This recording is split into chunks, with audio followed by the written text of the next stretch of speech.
살면서 이런 경험 한 번쯤 있으실 겁니다. 분명 입고 있는 옷은 남루하고 타는 차도 없는데 이상하게 곁에 가면 저절로 허리가 숙여지고 함부로 대할 수 없는 무게감이 느껴지는 어른. 반대로 손목에는 금시계를 차고 비싼 외제차에서 내리는데도 입만 열면 주변 사람들이 눈살을 찌푸리며 피하고 싶어지는 사람. 우리는 전자를 보고 퀴치 난다, 희품이 있다라고 말하고 후자를 보고 안타깝게도 천박하다, 추하게 늙었다라고 말합니다. 도대체 이 귀티와 천티의 차이는 어디서 오는 걸까요? 단순히 통장에 찍힌 0이 개수 차이일까요? 절대 아닙니다. 만약 돈이 품격을 만든다면 부자들은 모두 존경받아야 하고 가난한 선비들은 모두 비참해야 했을 겁니다. 여기 조선 역사상 가장 혹독한 시련을 겪으면서도 인간의 품격을 잃지 않았던 한 남자가 있습니다. 바로 다산 정약용 선생입니다. 그는 하루아침에 모든 권력을 잃고 18년이라는 긴 세월 동안 낯선 유배지에 갇혀 지냈습니다. 가진 것이라곤 낡은 책상 하나뿐인 그야말로 패족의 신세였습니다. 하지만 놀랍게도 그를 감시하러 왔던 관리들도 그를 무시하던 시골 사람들도 결국에는 다산 앞에 무릎을 꿇고 가르침을 청했습니다. 돈 한 푼 없던 유배죄인 다산에게는 있었지만 돈 많은 졸부들에게는 없는 것. 오늘 깊은 고랑에서는 다산 정약용 선생이 목숨처럼 지켰던 세 가지 삶의 태도를 통해 나이 들수록 돈 없이도 세상이 나를 귀하게 대접하게 만드는 노년의 품격에 대해 깊이 이야기해 보려 합니다. 지금 내 모습이 초라해 보인다면 오늘 이 영상이 여러분의 자존감을 다시 세워줄 귀한 시간이 될 것입니다. 첫 번째, 다산이 강조한 것은 바로 형상, 즉 겉으로 드러나는 자세와 용모입니다. 다산은 유배지인 강진의 흙집 다산초당에서 아들에게 편지를 보낼 때마다 이렇게 당부했습니다. 무릇 사람의 마음은 몸에서 나온다. 몸가짐이 흐트러지면 마음도 반드시 함께 무너진다. 여러분, 솔직히 한번 돌아봅시다. 나이가 들고 은퇴를 하고 나면 가장 먼저 놓아버리는 것이 무엇입니까? 바로 긴장감입니다. 이제 늙었는데 누가 본다고, 집에만 있는데 대충 입고 살지, 편한 것이 좋다는 핑계로 하루 종일 잠옷 바람으로 지내거나 씻는 것을 귀찮아하고 구부정한 자세로 TV 앞에만 앉아있지는 않으신지요. 하지만 다산은 달랐습니다. 그는 덥고 습한 유배지의 좁은 방구석에서도 몸이 아파 눕고 싶을 때조차 억지로 허리를 펴고 앉아 의관을 정지했습니다. 아무리 춥고 배고파도 흐트러진 모습으로 밥을 먹거나 남을 대하지 않았습니다. 왜 그랬을까요? 남에게 잘 보이기 위해서가 아니었습니다. 바로 나 자신을 지키기 위해서였습니다. 건물이 무너질 때를 보십시오. 기둥 하나가 기울어지면 지붕이 내려앉고 결국 집 전체가 붕괴합니다. 사람도 마찬가지입니다. 허리가 구부정해지면 생각도 구부정해지고 옷차림이 남루해지면 행동도 남루해집니다. 나이 들어서 생기는 초라함은 돈이 없어서가 아니라 스스로를 방치하는 게으름에서 나옵니다.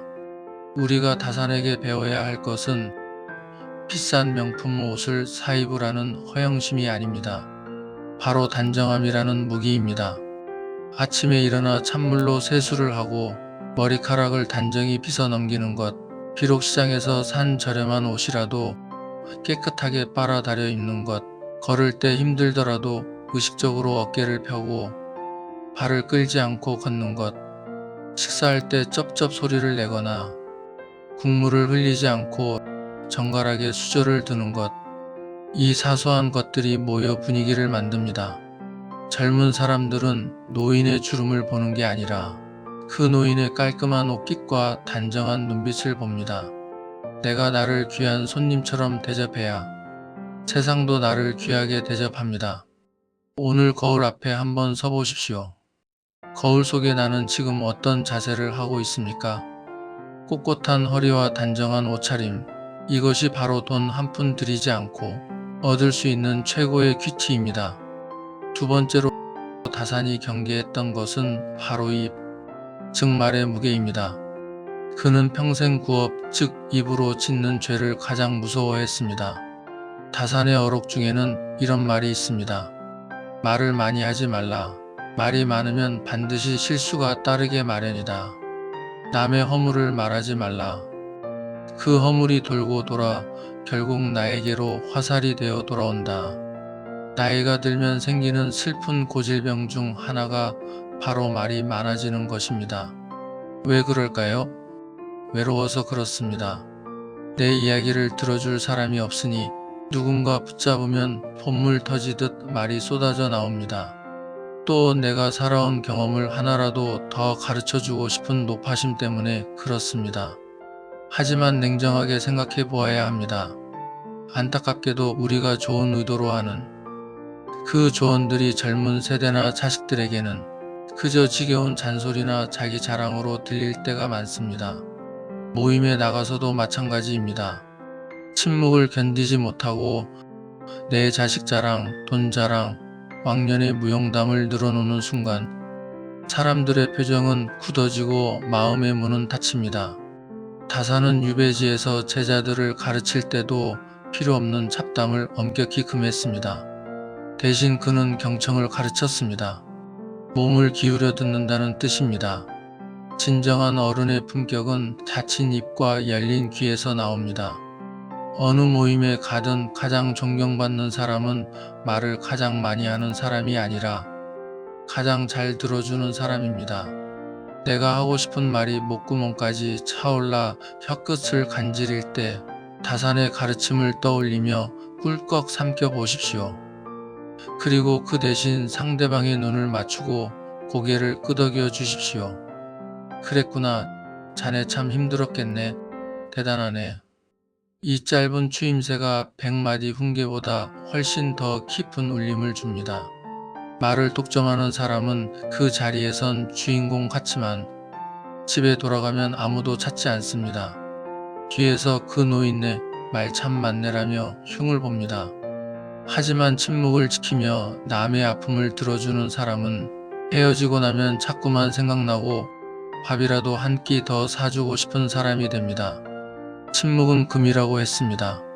나이 들어 내뱉는 가벼운 말 한마디는 내 품격을 깎아먹지만 지혜로운 침묵과 따뜻한 경청은 나를 그 자리에서 가장 무게감 있고 깊이 있는 어른으로 만들어줍니다.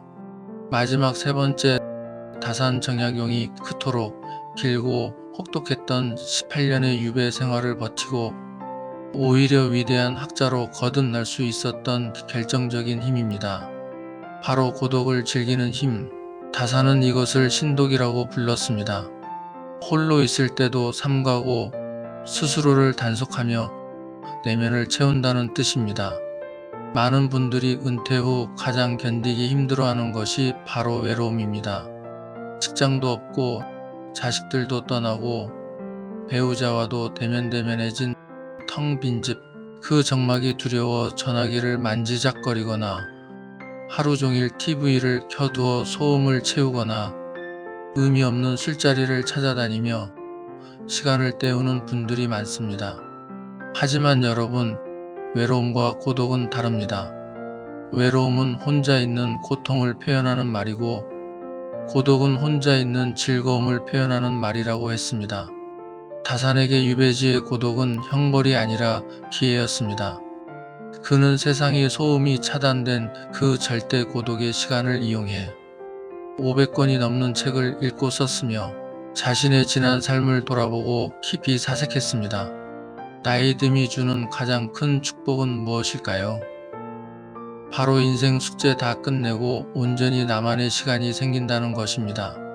젊을 땐 가족 먹여 살리느라, 회사 눈치 보느라 나를 돌볼 틈이 단 1분도 없지 않았습니까?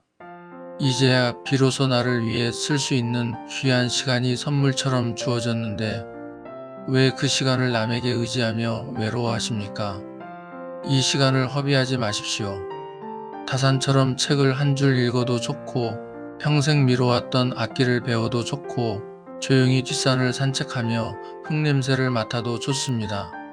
남에게 보여주기 위한 삶이 아니라 내 영혼이 기뻐하는 일을 찾아서 하십시오.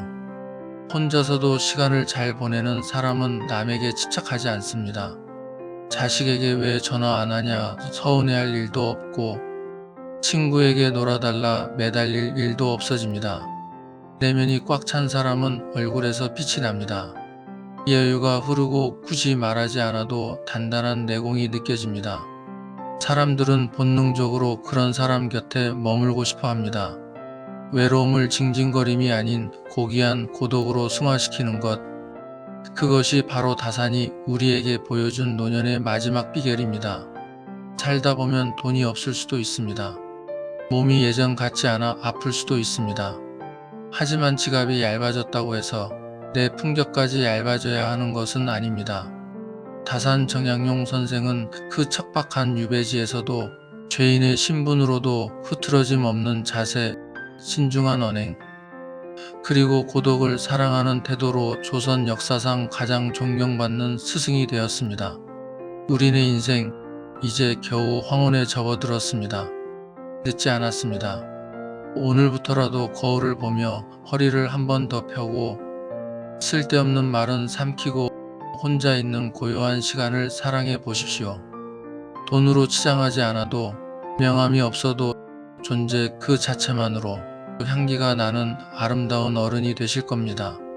희풍고랑은 여러분의 기품 있는 노후를 진심으로 응원합니다.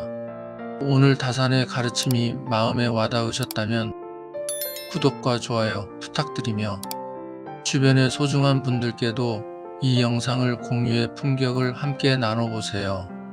지금까지 여러분의 마음밭을 가는 희풍고랑이었습니다. 감사합니다.